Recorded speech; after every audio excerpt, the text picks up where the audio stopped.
Baik, di sini saya akan menjawab pertanyaan nomor 1 mengenai kebijakan dividen.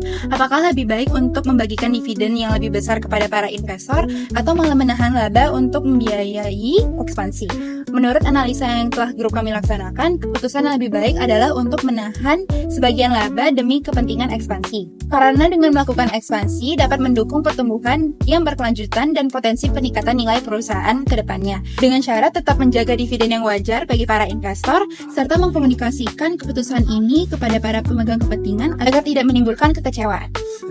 Oke, saya akan menjelaskan soal nomor 2. Terlebih dahulu, mari kita analisis. Saat ini, struktur modal 67% ekuitas dan 33% utang. Ini adalah struktur yang didominasi ekuitas, yang cenderung memiliki biaya modal lebih tinggi karena ekuitas lebih mahal daripada utang. Nah, selanjutnya, untuk membantu perusahaan menurunkan biaya modal dan meningkatkan nilai perusahaan, itu harus ada strateginya. Yang pertama, meningkatkan proporsi utang dapat menurunkan biaya modal rata-rata atau WACC. Karena bunga utang dapat dikurangkan dari pajak atau tax shield. Yang kedua, struktur modal yang optimal memadukan ekuitas dan utang untuk memaksimalkan nilai perusahaan.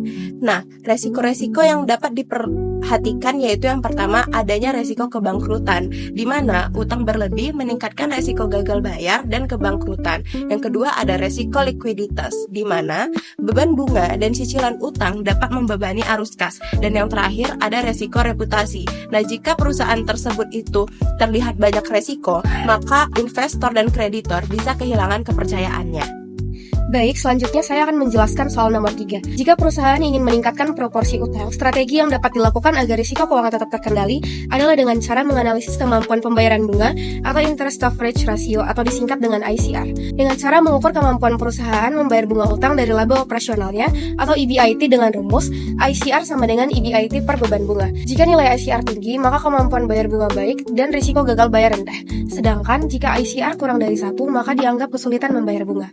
Selanjutnya adalah dengan diversifikasi sumber pendanaan. Alasannya untuk menghindari ketergantungan pada satu jenis kreditur dan memperoleh syarat yang lebih menguntungkan seperti bunga lebih rendah dan tenor lebih panjang. Selanjutnya dengan cara pengawasan dan pelaporan. Dengan cara rutin memantau keuangan perusahaan, terutama rasio utang terhadap modal dan rasio kemampuan membayar bunga. Dengan begitu dapat mengenali risiko keuangan lebih cepat dan bertindak agar bisnis tetap stabil dan berjalan dengan lancar. Baik, saya akan menjawab pertanyaan nomor 4. Pertama, ada dividen payout ratio, menunjukkan seberapa besar laba yang dibagikan ke pemegang saham. Kalau terlalu besar, bisa ganggu rencana ekspansi, tapi kalau terlalu kecil, investor bisa kehilangan minat. Kedua, ada retention ratio, penting untuk menunjukkan seberapa besar laba ditahan perusahaan untuk tumbuh. Semakin tinggi, semakin kuat modal internal untuk investasi masa depan. Ketiga, ada debt to equity ratio, menggambarkan struktur pendanaan. Saat ini, perusahaan masih sehat, tapi jika ingin ekspansi dengan utang, harus hati-hati agar tidak menambah beban terlalu besar. Terakhir itu ada WACC atau biaya modal rata-rata. Jadi indikator utama, tujuannya adalah untuk menjaga biaya modal serendah mungkin agar nilai perusahaan maksimal di mata investor.